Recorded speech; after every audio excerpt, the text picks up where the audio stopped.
internet. I think I messed that up.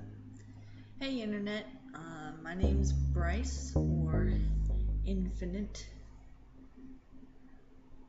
God, the internet is scary.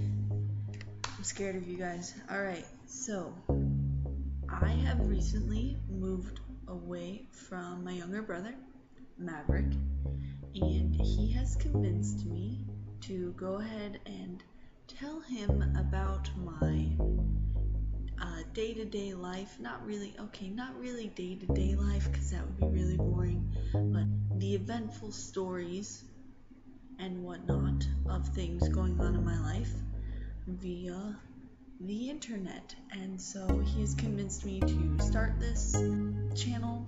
I'm going to share it with everyone in case anyone else finds it entertaining. I'm not sure why you would, but if you're watching this video, welcome, and let's get started.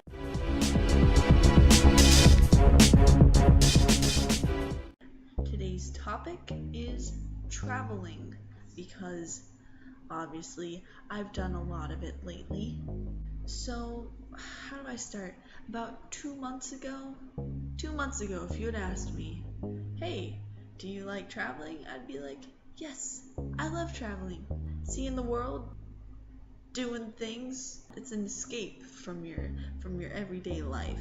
You know, I really like car rides. I don't like driving, I like car rides. I like sitting in the car and listening to music and sticking my head out the window. Don't judge me. You should try it.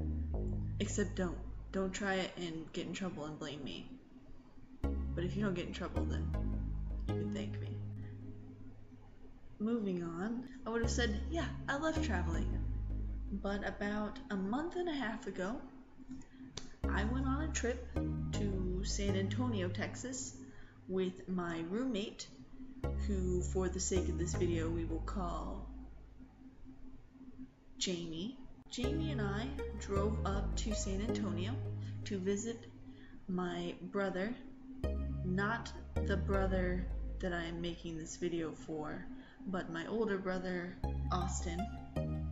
Quick background, my older brother, Austin, has recently spent 2 years in Germany, and I haven't seen him since he had gotten back. And so I went with my roommate up to San Antonio to meet him as he was traveling across the country to go to his college in Idaho or Utah or Colorado. Don't judge me, okay? I missed the week that we learned about the states in elementary school, and that is why I always get them mixed up. Moving on, so my brother was going away to somewhere for college, and so I went up with my roommate to meet him and spend some time with him before he went there and I left the country. And that's a story for another time. We drive up to San Antonio, we're almost there, and by we drive up, I mean she drove up, and then at the last minute, when we were just about to arrive in the city, we switched over because she was tired, because she did all the driving by herself, and I'm lazy. We switch over, and we're about 5 minutes out of town when traffic suddenly gets super backed up. Like, the speed limit on this interstate, we were on the interstate, is like 70 miles an hour. Texas is really awesome about having really high speed limits. Probably because in between the cities, there's a fuck ton of nothing.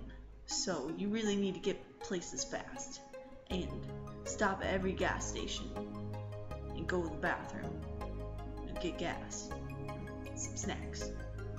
Anyway, so the speed limit's like 70 and we're already only going about 45 and everyone's brake lights are flashing and I'm confused and this isn't my car and I'm not used to it, and lo and behold everyone suddenly stops and I don't realize that until half a second too late, and we crash into the car in front of us. I wrecked my roommate's car. The string of profanities that came out of my mouth were not as creative as I would like to say. Also, interesting side story to that, I thought that I had paralyzed my roommate. We hit the car in front of us, and she turns to me, being the good person that she is. She turns to me and says, "Are you okay? Are you hurt?" And I'm just listing off profanities. Eventually I assemble myself and I say, "No, I'm not hurt. Are you hurt?" And she just ignores that last part, and she turns to the door and she tries to get out. And what had actually happened is the hood of the car had been smushed back and got in front of the doors, and so we couldn't open the doors all the way. So she's only opening it about an inch or two, and kind of barely moving her legs. All I see is that she's not opening the door all the way, and she's like panicking, and she's like, "I can't get the door open. I can't get the door open." And all I can think is, oh my god, her legs are paralyzed. Like, she can't move her legs. Oh my god, I ruined her life. I crashed her car. Her legs are paralyzed. I'm gonna have to pay for this car. I'm gonna have to pay for her legs. She's gonna hate me. I'm a terrible person. You know, all this is running through my mind. And I immediately jumped to the worst conclusion, I know. All I can think is, I think all I managed to say was, "Oh my god, your legs! Oh my god, your legs!" And eventually she turns to me, she goes, "What? No, I can't get the door open. Can you get yours open?" And I'm still, I don't know, I'm really confused. And I try and open my door and I realize I can't open it either. And we ended up having to crawl out the windows to contact the person in front of us. We exchange information. The cops show up. They're like, "You shouldn't exchange information on the highway." And we were like, "Yeah." And they escort us off the interstate and get us to a parking lot. That process alone taking about, I'm not even kidding, 30 minutes because traffic was so bad. We get to a parking lot of some business that I don't even remember. We finish exchanging the information, filing the police reports. It wasn't even until after the cop left. He looked at me, he was like, "Are you okay?" And I was like, "Yes, I'm fine." And he's like, "Oh, because you look like you're about to cry." And I was like, "Maybe it's because I am." Actually, it was probably because he said that I started crying. I don't think that actually was the reason. I think it's because I felt like the terrible person that I was. So he leaves, and I sob, and I'm crying, and my roommate, being the amazing person she is all comfort and hugs and reassurance. And I feel like a terrible person, and I'm like, I'm supposed to be the one comforting you right now, and I'm heaving and sobbing. I don't even know how she understood anything I said. She's all like, "No, it's okay, it could happen to anyone," and I feel like a terrible person. I've said that 5 times by now. So I get a hold of my brother, who was behind us originally, not literally behind us, but he wasn't supposed to get there till about an hour after we were. But obviously this accident had delayed things to where he had already arrived and was at the hotel. He's like, "Hey, where you at?" And I'm like, "I may or may not have crashed Jamie's car." And he's like, "Wow, that really sucks." And I'm like, "Yes, it does.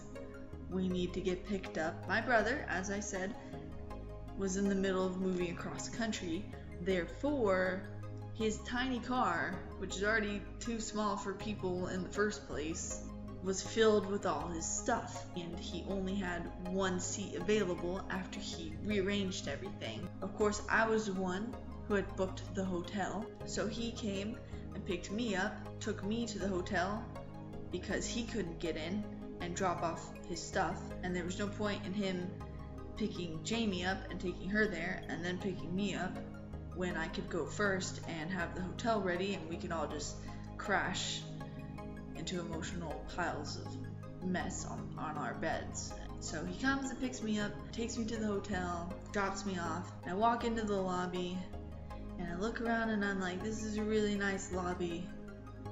I think I picked a good hotel. I get in line to check in.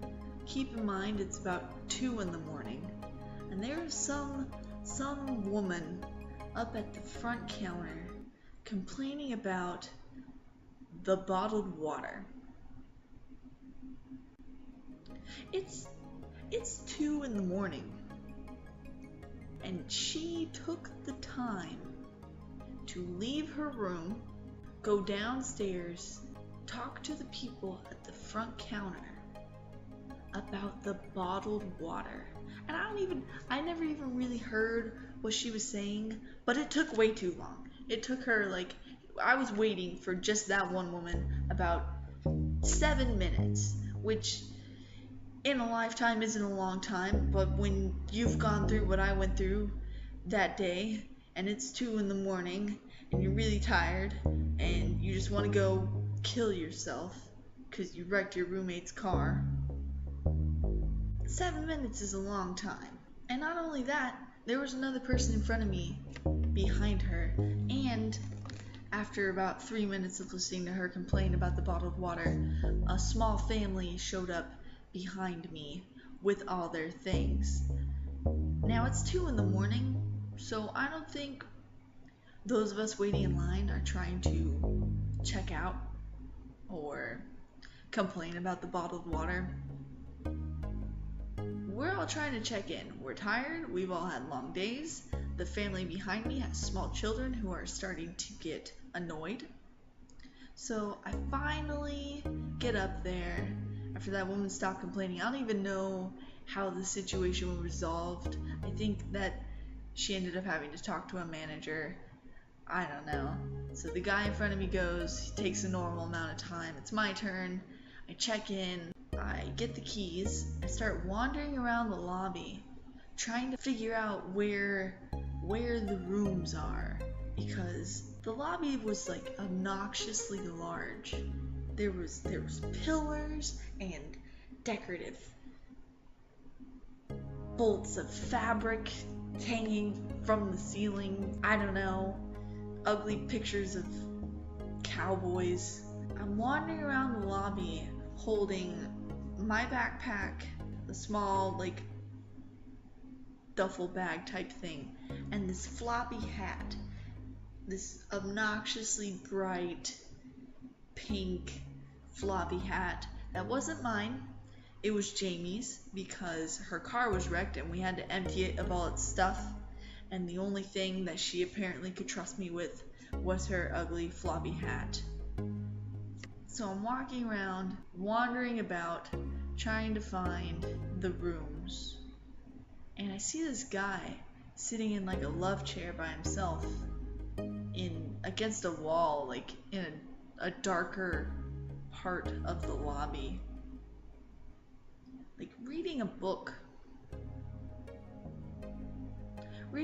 by himself at 2 in the morning in a hotel lobby, in the dark part of the hotel lobby. This is a normal book, so I don't know how he was reading it because it was dark. We make awkward eye contact, which I dread. I dread talking to strangers, and I try to avoid eye contact as best I can. I actually go out of my way to do so because I fear small talk and strangers and eye contact, all these things, being a normal social person in society. Not good at it. We make awkward eye contact, and I immediately look away. It's immediately look away because it's awkward, and I'm tired, and I don't feel like dealing with people and he speaks up and he goes, "Nice hat." And the only response I can come up with is, "It's not mine." Like some kind of accusation. How could you not know that this thing isn't mine? And then I just move on. I don't even know how he reacted, because I didn't look at him beyond the half a second that it took me to say that. So eventually I find the room, put the things up, and of course, it's been a long day. My phone is dead. So I leave my phone in the room to charge, and I come back down to the lobby to wait for my brother and my roommate to get back so I can show them where the room is, we can all go to sleep, whatnot. So I sit in the lobby. This lobby is like very large, not really a rectangle, but we're gonna say it's a rectangle square. And over here, right here, is the front counter, and here's the main doors right here, and here's a random hallway, and here's a random hallway, and here's a random hallway, and right here, between a bunch of pillars and bolts of fabric, is this little like sitting area with like some couches and some love seats and no coffee tables. I don't know what they expected you to do there. I guess what I did, which was sit there. So I'm sitting there waiting for my brother. I just realized I'm a liar. I did not leave my phone upstairs. I just realized I was sitting there reading a book off of my phone. From behind me, I hear someone walk up, and somehow in my gut, I knew it was that guy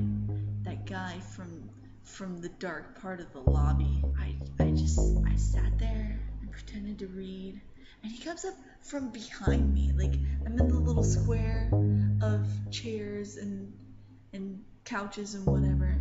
He comes up behind me, and he reaches over the couch, still behind me, and puts his hand like in my face, in front of me, and goes, "Hi, I'm John." Let's say it was John.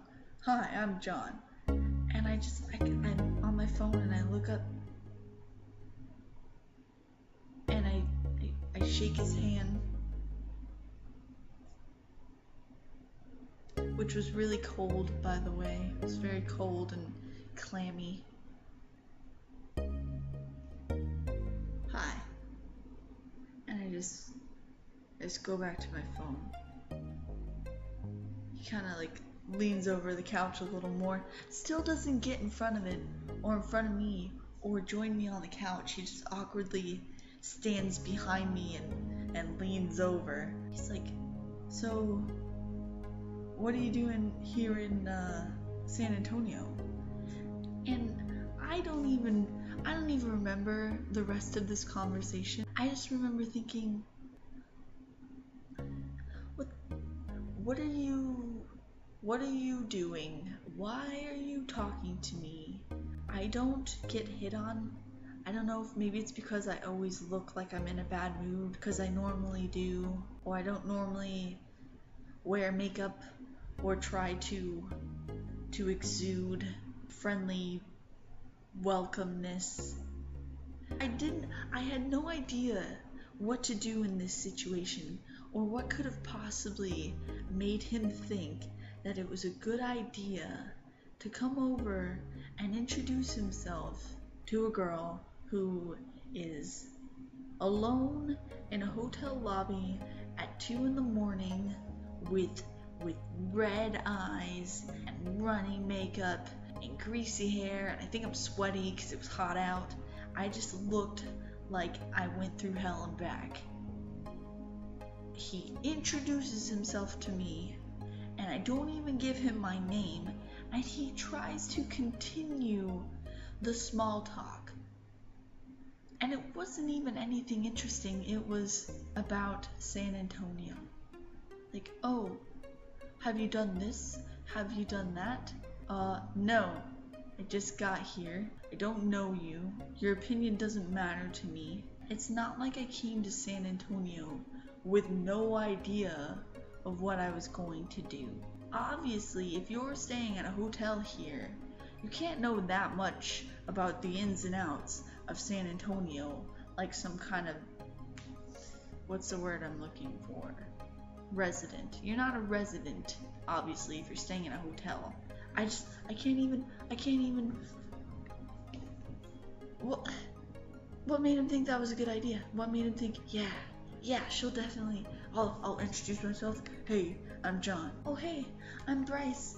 Oh, obviously I'm very distraught right now, and you introducing yourself to me has made me feel a lot better.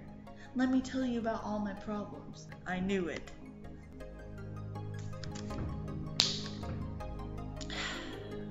That took longer than I expected, so that will be the only story for today. My phone rang.